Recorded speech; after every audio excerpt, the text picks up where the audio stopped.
Hello again to another Agricultural Reaction, and today it's a date night with Eric. Yay! Awesome! Yeah, and the thing goes over. And we're watching what? We're watching How Civilization Was Created by Bread by Weird History Food. They're usually good. It's interesting videos. So.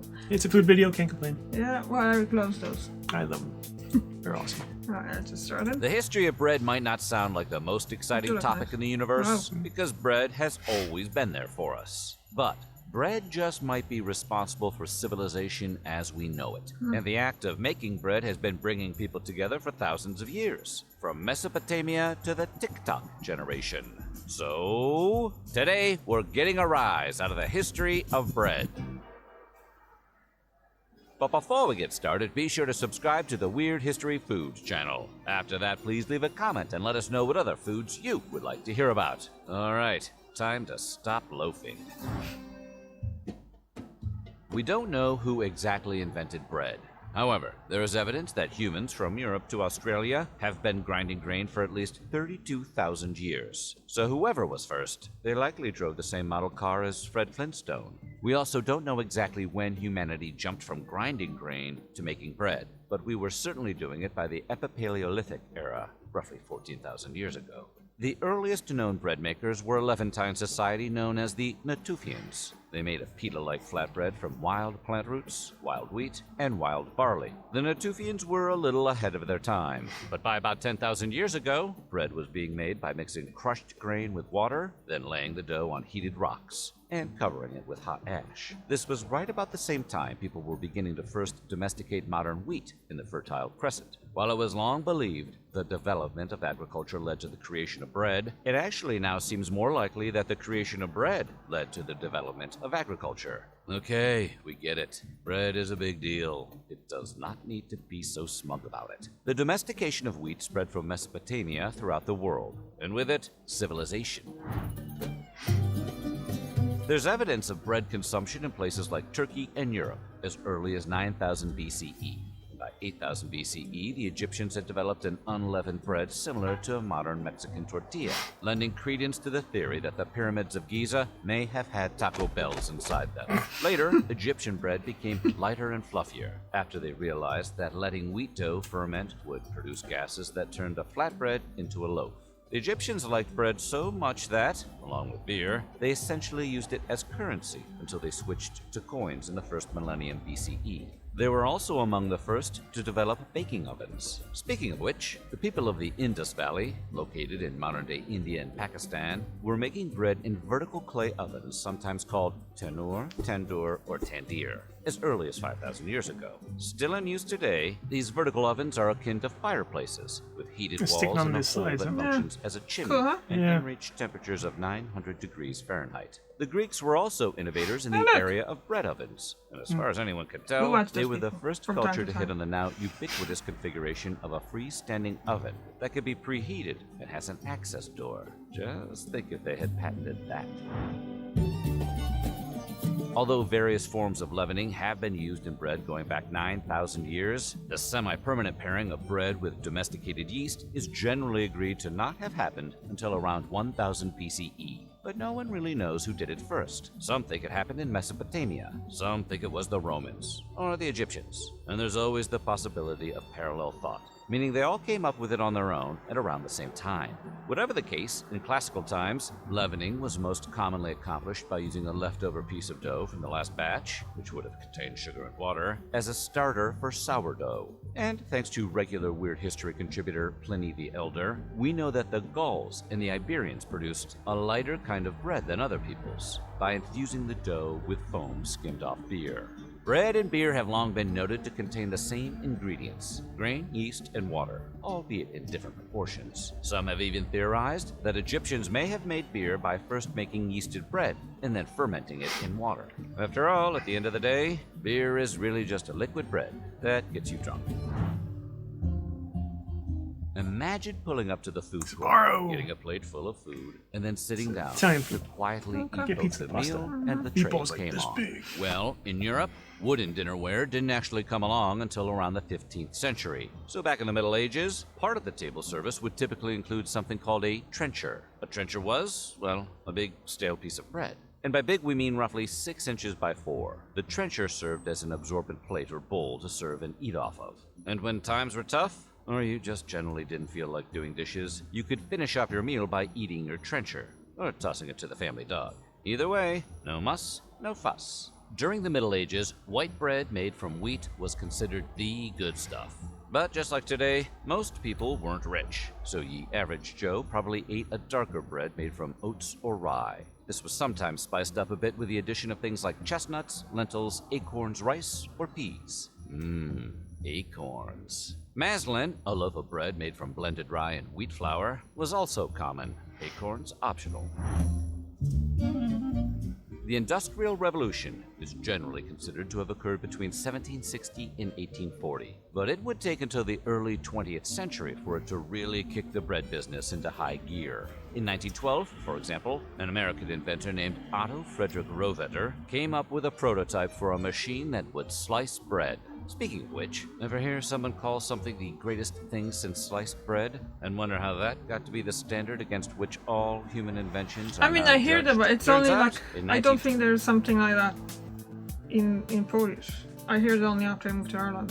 The greatest thing since sliced bread, and I'm like, okay, that's kind of weird saying, but okay, that's what you have. 28, using the invention it took Rohvetter 16 years to finish, the Chillicothe Baking Company became the first manufacturer to ever sell sliced bread. And they did it using a slogan that framed the innovation as the greatest forward step in the baking industry since bread was wrapped. Subsequent advertisements by the competitors then tried to up the ante by describing their own products as the greatest thing since sliced bread. The phrase caught on and was popularized by comedian Red Skelton in 1952, when he defended the emerging medium of television as the greatest thing since sliced bread. Maybe, but you can't eat your TV. Well, not yet. Sliced bread as a product really blew up in 1930, when a pre-sliced version of Wonder Bread was released by the Continental Baking Company, the same people who brought you Twinkies. Interestingly, pre-sliced Wonder Bread and Twinkies were both released in 1930. Coincidence? We think not. Twinkie the Kid is hiding something.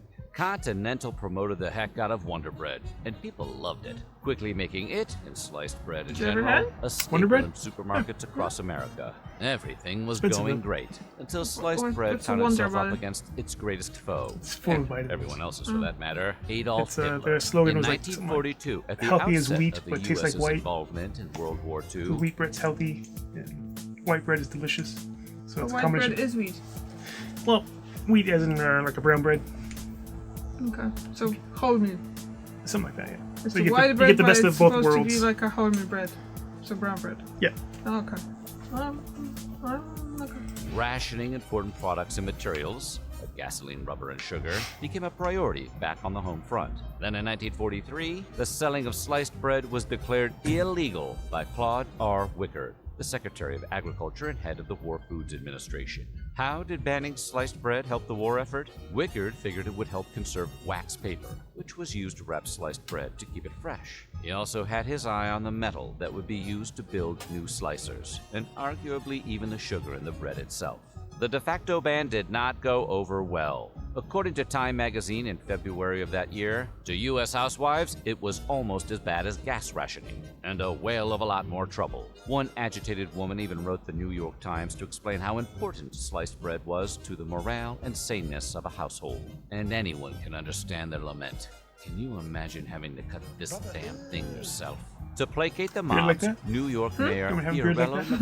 LaGuardia declared that bakeries which already had slicers could go right on selling sliced bread.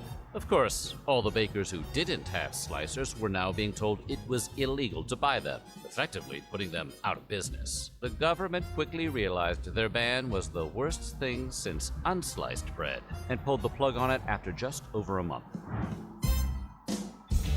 Based on the decades stretching from 2010 to 2020, the most popular types of bread in the United States are whole wheat, white, Italian, French, French, and sourdough. And we all know about bagels, baguettes, brioche, ciabattas, pita, pumpernickel rye, and all the other kinds that you'll likely find at the local supermarket. But just because something is popular doesn't mean it's actually the best. And there's a near infinite number of different types of bread in the world. For example, did you know that in Afghanistan they have a delicious flatbread called bolani?